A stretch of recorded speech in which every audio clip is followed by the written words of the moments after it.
¿Sí? Muy bien. Vamos a mostrar un poquito esto. Ahora sí, apagamos la luz acá. ¿Cuál será, no? ¿Está bien ahí? ¿Se alcanza a ver? Bueno, vamos a hablar brevemente sobre qué son los informes oficiales de víctimas de la represión ilegal del Estado. Son informes del Estado, Segundo, vamos a hablar sobre las leyes reparatorias, las leyes que ordenan pagar una indemnización a los familiares de las víctimas de la represión ilegal del Estado. Vamos a mostrar apenas unas cosas de la causa judicial iniciada, vamos a analizar algunos casos y vamos a hacer algunas reflexiones para recordar. Vamos al... ¿Qué capo? Eso, pero ya está, ya sé que está. Informes oficiales. Los informes oficiales, el Estado es el único ente que tiene la capacidad, la continuidad histórica, los recursos, la territorialidad necesaria para poder receptar las denuncias sobre desaparición de personas. Para eso se creó en el año 1983 la CONADEP, Comisión Nacional sobre la Desaparición de Personas. La desaparición de personas fue la palabra clave para este tema, para el relato, la palabra clave. Por eso, esto teóricamente era solamente la desaparición de personas. Investigaba solamente la desaparición de personas. Entonces, esto que ustedes ven acá es la primera página del listado que al año de iniciarse la CONADEP entrega la Comisión Nacional sobre la Desaparición de Personas, presidida por Sábato, por Ernesto Sábato, le entrega al presidente Alfonsín. Vieron que se está estrenando una película que se llama 1985, ¿no? Sí. Esa se refiere al juicio a la Junta. Bueno, simultáneamente se entregaba a fines del 84, después de un año de receptar denuncias en todo el país, se entregaba este informe que enlista 8.961 casos de desaparición de personas. ¿Sí? Esto pasa en el 84. Si ustedes alcanzaran a ver, se darían cuenta que el primer nombre que figura, y lo único que figura, es Pato. El segundo es Patricia. Tiene un montón de inconsistencias, pero bueno, era entendible. Hacía un año que los militares habían dejado el poder, existía miedo en la sociedad, no había tantos medios de comunicación, etcétera, etcétera. Durante un año se receptaron denuncias y se juntaron 8.961 denuncias. La siguiente, por favor. Pasan los años, pero ¿qué pasó? Cuando Sábato le entrega el informe a Alfonsín, la CONADEP, el informe de la CONADEP, todas esas carpetas, supónganse carpetas, cada denuncia es una carpeta. Todas esas carpetas, la CONADEP se disuelve, cumplió su objetivo, se disuelve. Todas esas carpetas pasan a una dependencia que en ese momento se llamó Subsecretaría de Derechos Humanos y dependía del Ministerio del Interior. Y nunca se interrumpió la posibilidad de denunciar la desaparición de personas. Hasta el día de hoy, uno puede acercarse y decir, me acuerdo que tenía un tío que se llamaba Pepe, bla, bla, bla, y le toman la denuncia. Nunca se interrumpió. O sea que siempre se pudo alimentar con denuncias estos legajos, ¿no es cierto? Este lugar con los legajos. En el año 2006, el kirchnerismo sorprende a la opinión pública porque la Secretaría, ahora Secretaría de Derechos Humanos y no dependiente del Ministerio del Interior, sino del Ministerio de Justicia, la Secretaría de Derechos Humanos presenta un nuevo informe y dice, hemos revisado, corregido, ampliado y actualizado el informe del 84. No es que lo suma, sino que lo reemplaza. Hemos agarrado el informe del 84 y hemos hecho esas 4 acciones que acabo de describir. Y fíjense qué curioso que las víctimas son menos que 20 y tantos años antes. Tiene otra particularidad, que es que en aquel primer informe eran solamente desaparecidos. En este se le suman los muertos. ¿Cuál es la diferencia? Clarísima. Desaparecido, nunca apareció el cuerpo de la víctima. Muerto, sí apareció el cuerpo. En ambos casos es responsable el Estado. Entonces el kirchnerismo nos dice en el año 2006, con Eduardo Luis Dualde como secretario de Derechos Humanos, que las víctimas totales son 8.368. ¿En qué periodo de tiempo? Porque esto es muy importante. ¿Estos que son víctimas del gobierno militar? No. Son víctimas de un periodo que abarcan desde el año 67 hasta el año 83, en donde hay gobierno militar y gobierno civil, ¿verdad? O sea que abarca todos los años, ese periodo considerado, abarca todos los años del peronismo en el poder, con Cámpora, Lastiri, Perón y luego Isabel Perón, ¿no es cierto? Y fíjense que los desaparecidos bajan de los 8.961 del informe primero, bajan a 7.089. Ustedes saben que yo traje también acá el otro libro mío, el primero, que se llama, que está ahí abajo del coso, que se llama Mentirás tus muertos. Mentirás tus muertos tiene un primer capítulo que se llama Los aparecidos. ¿Por qué? ¿Qué hice? Agarré el listado del 84, agarré el listado del 2006 y le pasé lista. ¿Saben qué? Al listado del 84 le sobraban 2.561 nombres. O sea, el listado del 2006 tiene 2.561 nombres menos que estaban en el 84 y que no están más. O sea, yo los llamo los aparecidos. Y cuento varias historias de personas que estaban como desaparecidas en el informe del 84 y que en el 2006 no estaban más. Como por ejemplo Carmen Argibay. Carmen Argibay figuró como desaparecida en 1984, estaba en la lista, pero en el año 2006 no estaba más en el nuevo listado. ¿Por qué? Porque estaba viva y era miembro de la Corte Suprema de Justicia. Lo mismo Esteban Justo Riggi, que estaba como desaparecido en el 84, no estaba en el 2006 porque estaba vivo y era el Procurador General de la Nación. Y así un montón de historias, de conocidos y de desconocidos. 2.541 nombres, que están al final del libro el listado completo de esas 2.541. ¿Qué nos está diciendo el kirchnerismo acá? Nos está diciendo que el 30% del informe del 84 era falso. Pero ¿cómo puede ser que ahora hay 7.000? Bueno, lo que pasa es que bajan nombres y suben nombres, ¿ok? Entonces, finalmente los números son 7.089 desaparecidos y 1.279 muertos.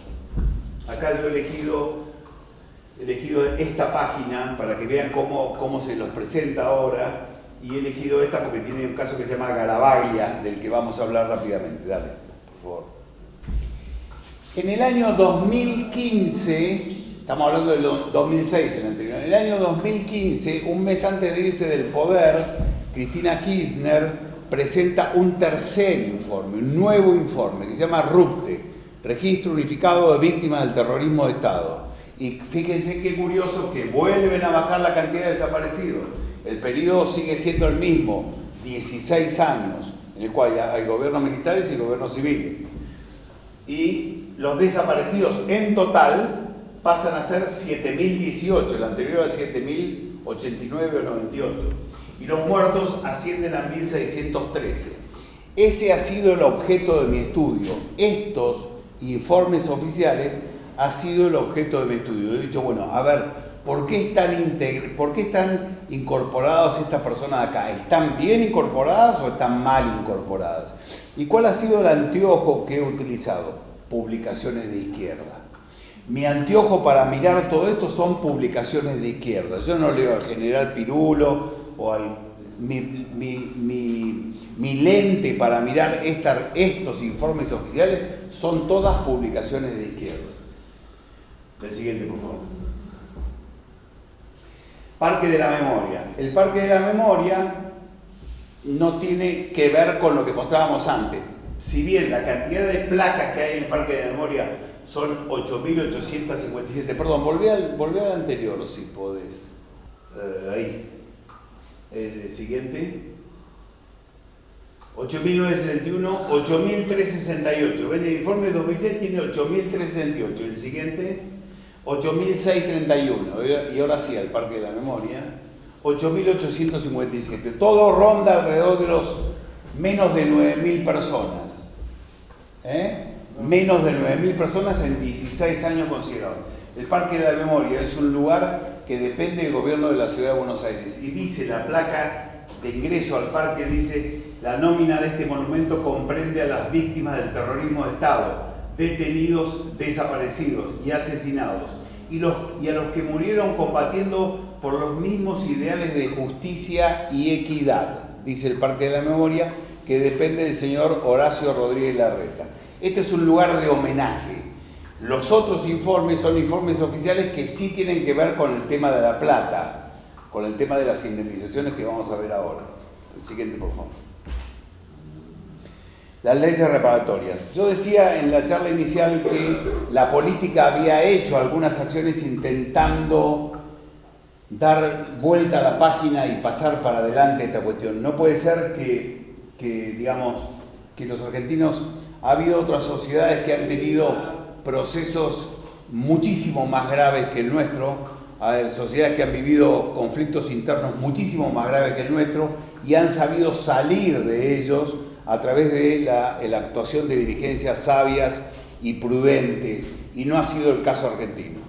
Porque si es por la magnitud de muertos, ustedes se están dando cuenta que la cantidad de muertos de un bando, por llamarlo de una forma, son casi 9.000, y la cantidad de muertos del otro bando son 1.100 aproximadamente. Estamos hablando de 10.000 muertos en 16 años de duración. Eso se llama conflicto de bajísima intensidad. Ha habido países que han tenido conflictos infinitamente más graves y han sabido salir de ese conflicto. Nosotros estamos 40 años dando vuelta alrededor de este conflicto. Entonces, en el año 89, en el gobierno de Menem intenta hacer varias cosas, entre ellas las leyes reparatorias. Primero dicta los indultos, indulta a los comandantes, a los guerrilleros, indulta a todo el mundo, y después dicta las leyes reparatorias, que ordenan pagar una indemnización a las víctimas del Estado, Las leyes más importantes son dos. La siguiente, por favor. Las leyes más importantes son dos. La primera de todos es la ley 24043, beneficios a detenidos. Aquellos que prueben haber estado detenidos, es sumamente laxa la ley. Entonces después, más adelante, se suman a los exiliados, pero hasta ahora se han pagado 14.400 de estas indemnizaciones por un monto actualizado de 175.500 millones de pesos. Después le voy a contar algunos casos de estas indemnizaciones. Dice: aquel que pruebe que estuvo detenido y más adelante se suma exiliado, acá están los exiliados también, acá hay cobros de exiliados, la suma que se ha pagado es esta. Se han pagado casi 15.000, recuerden, 9.000 muertos y desaparecidos, casi 15.000 acá. Son 24.000, ¿verdad? 24.000, 25.000. Y hay pendientes de trámite, esto lo dijo el ministro Garabano, ministro de Macri de Justicia. Había en la Secretaría de Derechos Humanos unos 4.600, unos 5.000 expedientes más.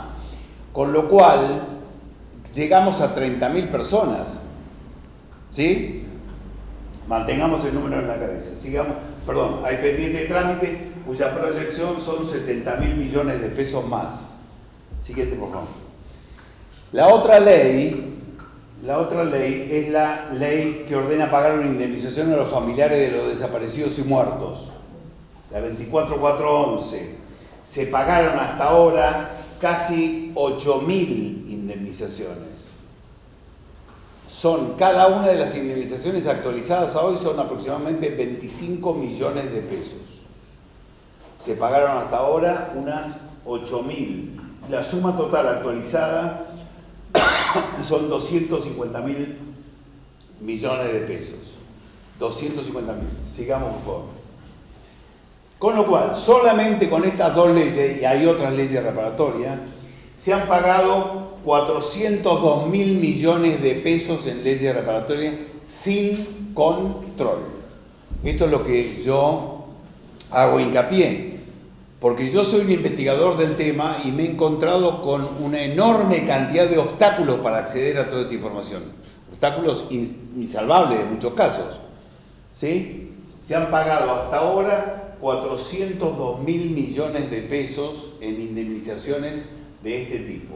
Sigamos, por favor.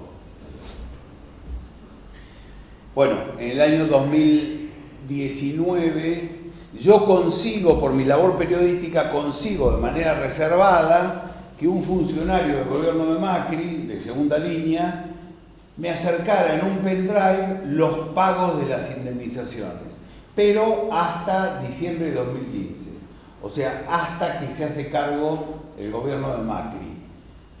Entonces yo obtengo una planilla de Excel con la ley de detenidos y una planilla de Excel con la ley de desaparecidos y muertos, en donde tiene como 14 columnas con todos los datos: número de operación, número de liquidación, nombre del acreedor, bono de no sé cuántos, tipo de bono, monto entregado, etcétera, etcétera. Juzgado, si es que interviene un juzgado por el tema de la sucesión. No es ningún trámite judicial, esto es solamente un trámite administrativo. Hay un mostrador mágico en la Secretaría de Derechos Humanos en donde uno se presenta con un papel manuscrito y dice: tío Pepe desapareció, le piden un par de cosas y camina. Y a la vuelta de eso, la misma Secretaría de Derechos Humanos es la que dice páguese o no páguese esa indemnización. No hay intervención de la justicia, solamente en el caso que sea necesario hacer la sucesión en un juzgado civil, la causa judicial. Entonces yo presento una denuncia, agarro 15 casos escandalosos y presento una denuncia penal porque me cansé de lo testimonial, digamos, y además no tenía las pruebas para denunciarlo. Entonces ahora que conseguí las pruebas de que se pagaron una determinada cantidad de indemnizaciones, agarré con la finalidad de convertirlo en un elemento para la opinión pública, porque me interrumpí, pero les dije que hay dos terrenos donde se da esta batalla: es en la opinión pública y en la política. ¿Es verdad? Es nuestra intención que este tema, a través de la opinión pública, llegue a la política en 2023, esté en la agenda de 2023. Entonces, presenté 15 casos escandalosos. Seguimos. Estafa lo calificó Ariel Lijo al caso, y empecé a recorrer los medios de comunicación. Ahí me entrevistan con Feynman, después artículos en todos los diarios, etc. Y seguí alimentando. Me dieron el consejo: no dejes que la causa se quede raquítica, seguí acercándole casos. Tengo casos, imagínense esto, que yo les dije que el Estado nos dijo que 2.500 personas estaban desaparecidas. La ley reparatoria sale acá y dice la ley reparatoria en su artículo 5: si el desaparecido reaparece, no tendrá obligación de devolver el beneficio si lo hubiera cobrado. Y en el año 2006 aparece un nuevo listado donde faltan 2.500 personas de acá. ¿Le pagaron o no le pagaron? ¿Le pagaron y no tiene obligación de haber devuelto? El Estado los puso como desaparecidos, pero no estaban desaparecidos.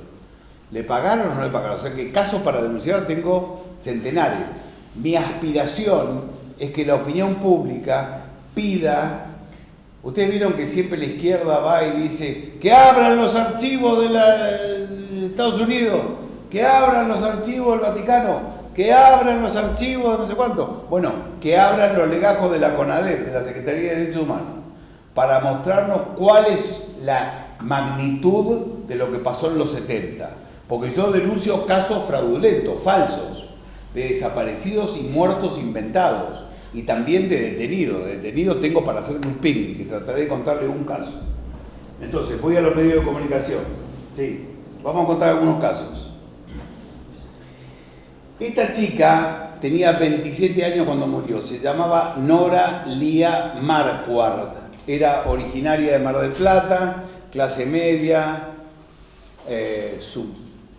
se crió en Mar del Plata, tuvo 3 novios, con cada uno de sus novios o maridos tuvo una hija, y terminó viviendo en Córdoba. Pasa la siguiente, por favor. Se fue a vivir a Córdoba, y esa es la noticia que sale en un diario. Mi segundo hogar es la hemeroteca de la Biblioteca Nacional, en donde busco información en los medios de comunicación. Murió una extremista al ser frustrado un atraco, dice el diario, y cuenta que quedó una extremista que fueron a asaltar una empresa de colectivos, que justo llegaba el camión de caudales para hacer el pago, etcétera. Caen 2 vehículos, etcétera, bajan los terroristas, pim, pim, pim, tiros, queda una mujer muerta allí. La siguiente, por favor. Y es la propia revista Estrella Roja del ERP, la revista del ERP, estamos hablando de noviembre de 1975. Chicos, Gobierno Constitucional de Isabel Perón, noviembre de 1975. Una banda sediciosa, ilegalizada, que planteaba la lucha armada para hacer el poder, asalta un camión de caudales en la ciudad de Córdoba. Se tirotea con la custodia del camión y con la policía, y en la acción muere una integrante de esa banda que ya estaba ilegalizada por el gobierno constitucional.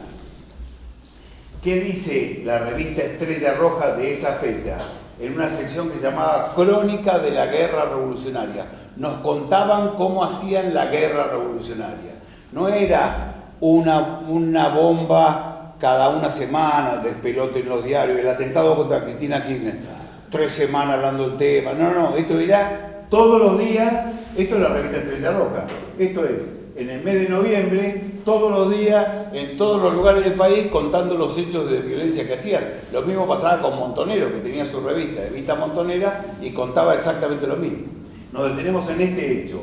Dice, Córdoba, el Comando Héroes de San Martín del ERP, Ejército Revolucionario del Pueblo, intentó expropiar el dinero que transportaba un camión de caudales. En la acción murió combatiendo heroicamente la compañera Nora Lía Marquardt, alias Sargento Clara, o sea, integrante de una banda sediciosa, con grado militar, asalta un camión de caudales, se tirotea con la policía y muere en la acción. Lo dicen los propios revolucionarios. La siguiente, por favor. En el año 2015, en el informe RUPTE, en el último, el de Cristina Kirchner, Nora Lía Marquardt sigue figurando como una víctima de la represión ilegal del Estado. Dice asesinato.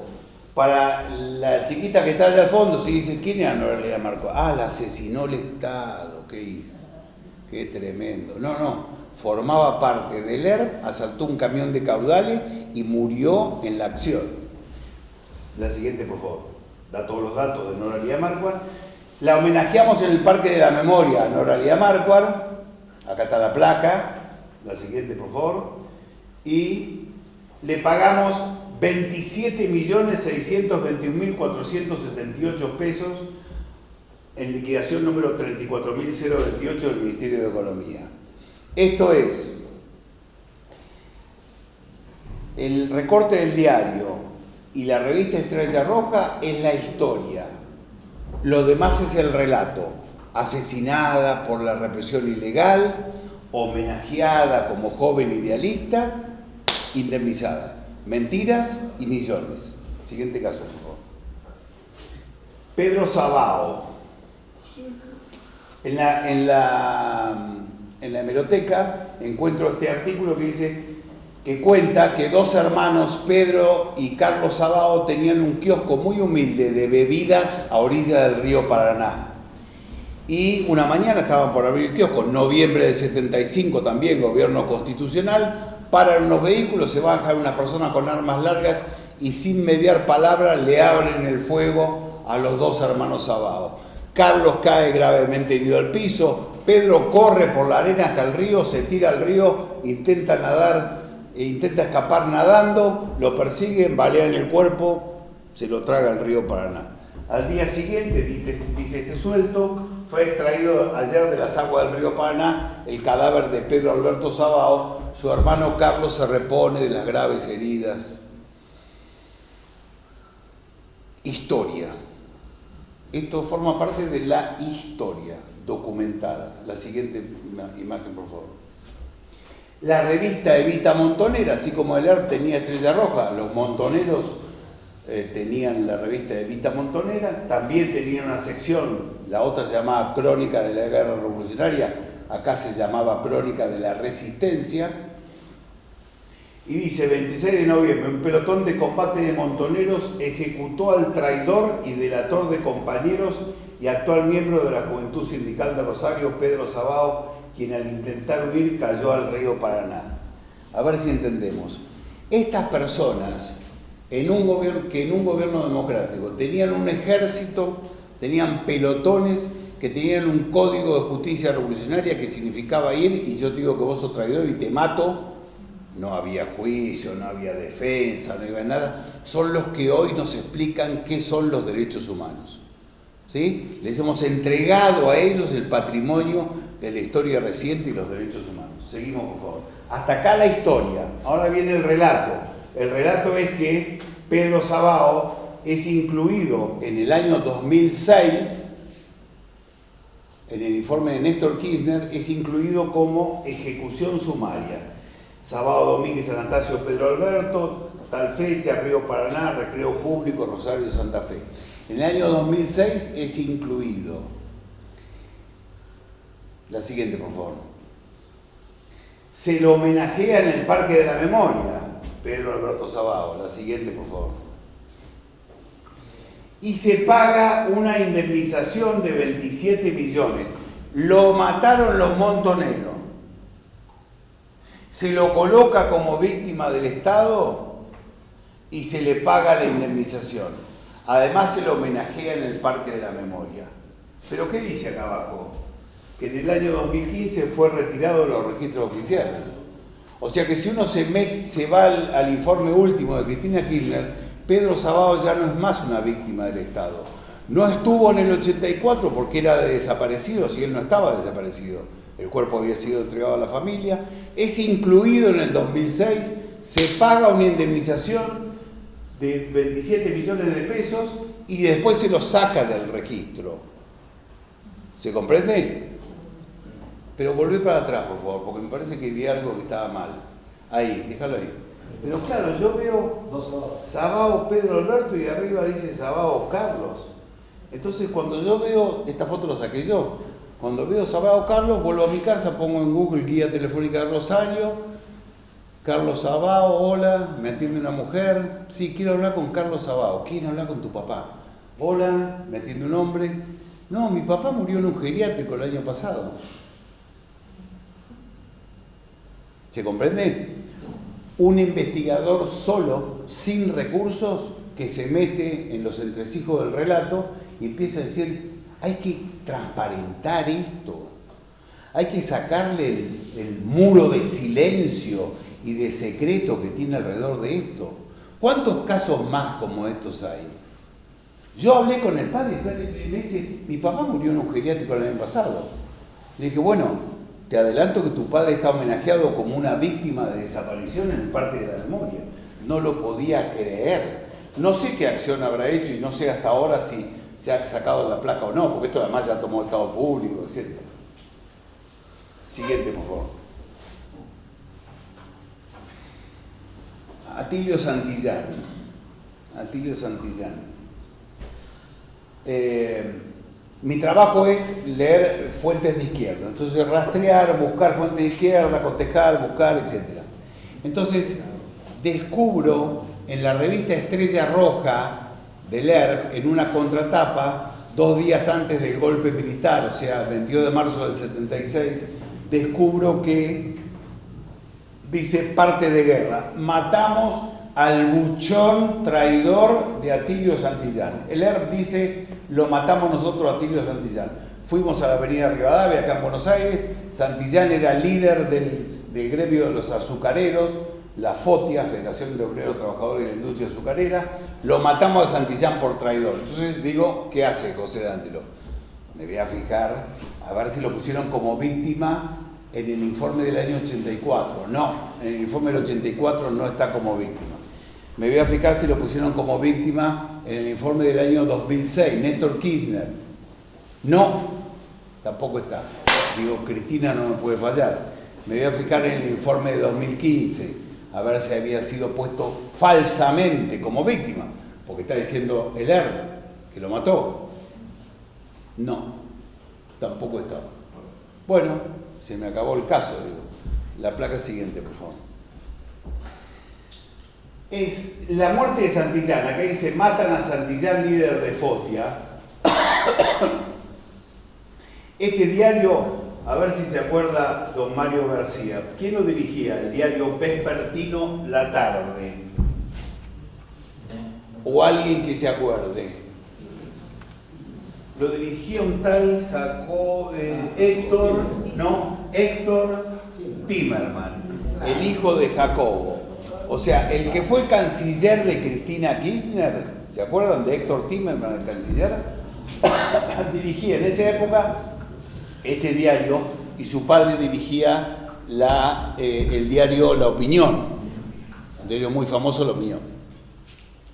Dice Héctor Timerman, terrorismo, se acentúa la escalada asesina, así hablaba de los después jóvenes idealistas, pero dice, matan a Santillán, líder de FOTIA. La siguiente, por favor.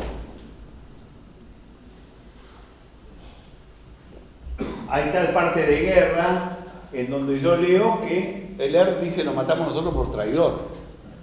¿No? Pero bueno, pero no lo tengo en los registros. La siguiente, por favor.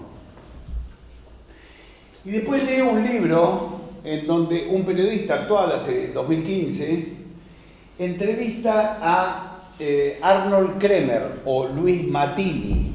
El nombre real es Arnold Kremer, Luis Mattini era su alias de guerra. Es el que se hace cargo del ERP cuando el ejército lo mata a Santucho, Mario Santucho, que era su jefe. El ejército lo mata en julio del 76, en el cruce de la General Paz con la Panamericana, ahí en Villa Martelli, donde arranca Villa Martelli, ahí muere Santucho. Y entonces el periodista lo entrevista a Luis Mattini o Arnold Kremer y le pregunta acerca de Santillán. Y el tipo dice, no, eso no, yo creo que lo de Santillán fue un error también. En realidad, la orden la dio directamente Santucho. Yo estaba presente cuando dio la orden. Yo estaba con dudas, algunos estábamos con dudas, porque él era un dirigente sindical y nosotros no matábamos gente así. Y después dice, pero sí, un comando entró en el edificio, en el sindicato, y lo bajó. Ahí está reconociendo Luis Mattini que lo mató el ERP a Santillán.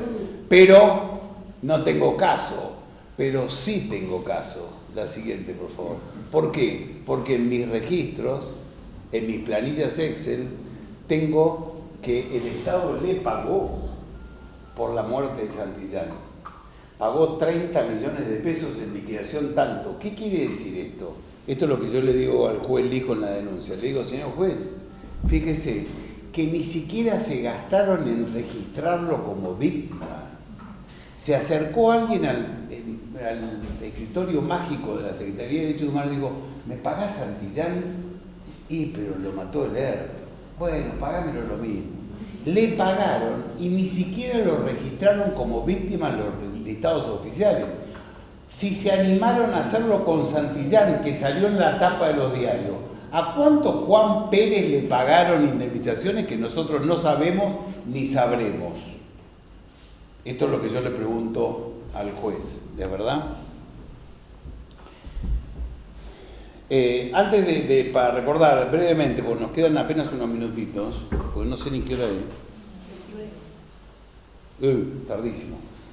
Yo acabo de hacer una ampliación de la denuncia, porque ahora me metí, para que ustedes vean la magnitud, porque yo me metí ahora con el tema de los detenidos. ¿Qué descubrí? Trabajando, investigando, descubrí que el sitio oficial del Ministerio Público Fiscal Argentino, MPF, Ministerio Público Fiscal, tenía un apartadito que decía Plan Cóndor. Plan Cóndor es la coordinación de las fuerzas represivas del continente, etcétera, etcétera. Y decía víctimas uruguayas. Entonces me puse a chusmear y encuentro unas 25 historias que se las resumo en una. Dice: Juana Pérez, uruguaya, fue detenida el 14 de julio de 1976, gobierno militar, fue trasladada a Automotores Orletti, centro clandestino de detención, y a los 13 días fue trasladada al Uruguay, en donde estuvo en la prisión de Punta no sé cuánto, 5 años. Roberto Gómez, uruguayo, detenido el 12 de julio de 1976, trasladado a Automotores Orletti, estuvo 3 semanas en la Argentina y fue trasladado al Uruguay, donde estuvo 2 años preso en tal lugar.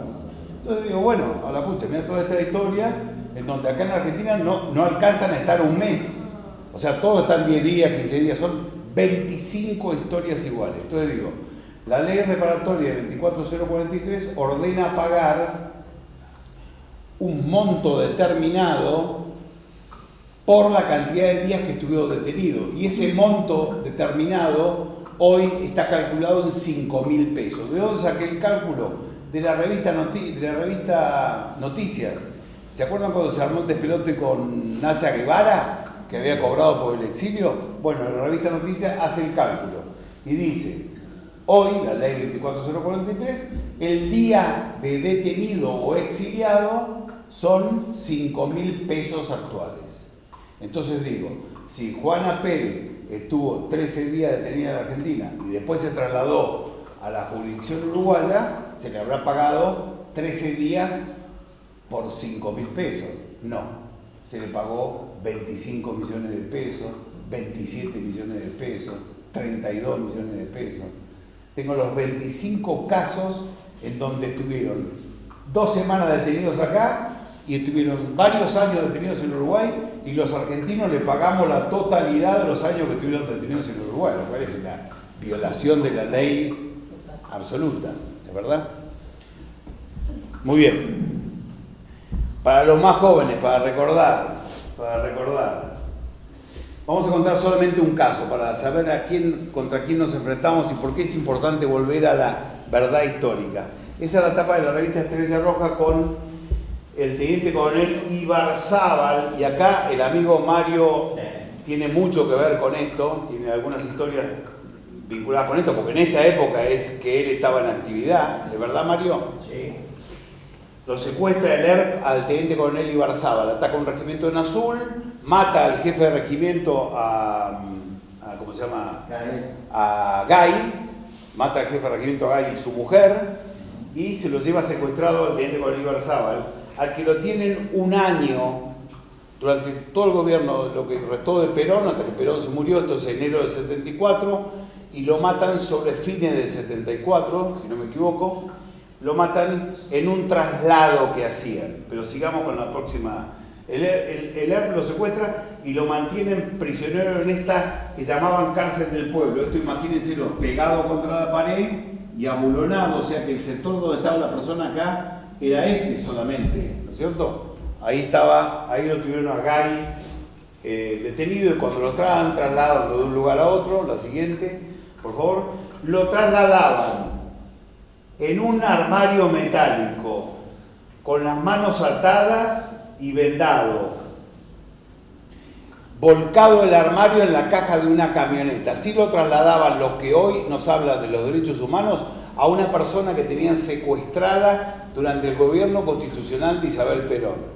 Entonces, como ven un control de autos allá adelante, se bajan, sube Sergio Dikowski, integrante del ERP, abre el coso y balea el cuerpo lo balea a Ibarzábal y lo mata a Ibarzábal. Así le entregaron a la familia los que hoy nos dicen cuáles son los derechos humanos al teniente coronel Jorge Ibarzábal. La siguiente, por favor. Y entonces el presidente Perón nos guste más o nos guste menos. El único presidente elegido 3 veces por el voto popular. La última con el guarismo más alto de la historia, con el 62% de los votos.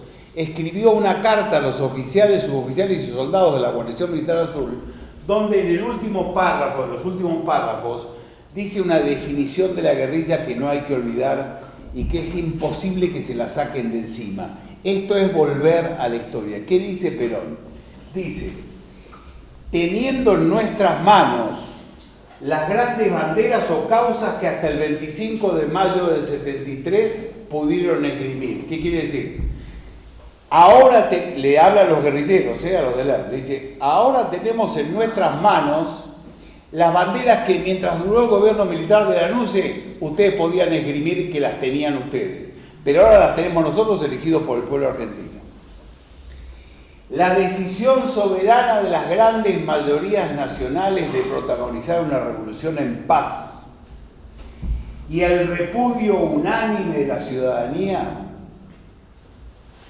harán que el reducido número de psicópatas que va quedando sean exterminados uno a uno para el bien de la República. Una lápida colocada, una lápida política colocada, y que hay que volver a colocar esa lápida política sobre la guerrilla.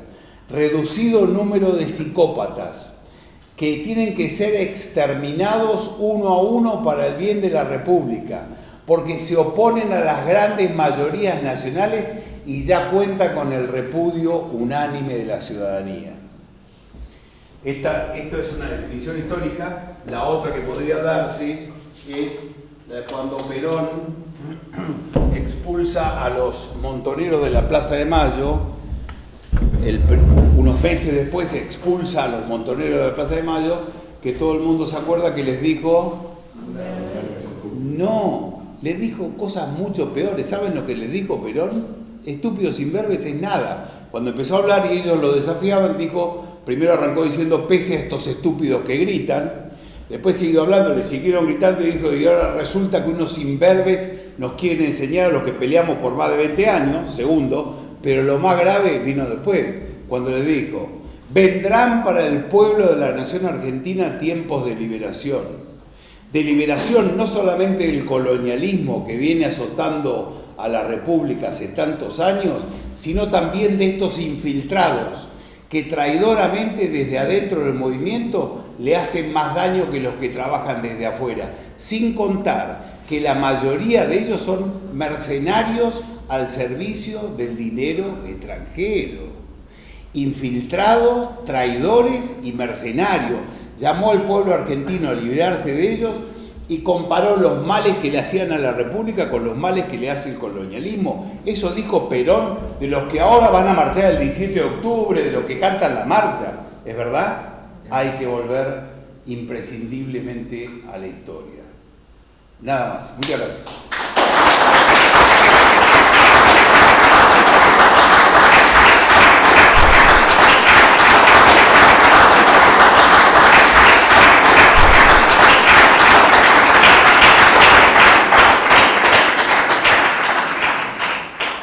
¿Preguntas? ¿Si hay alguna pregunta?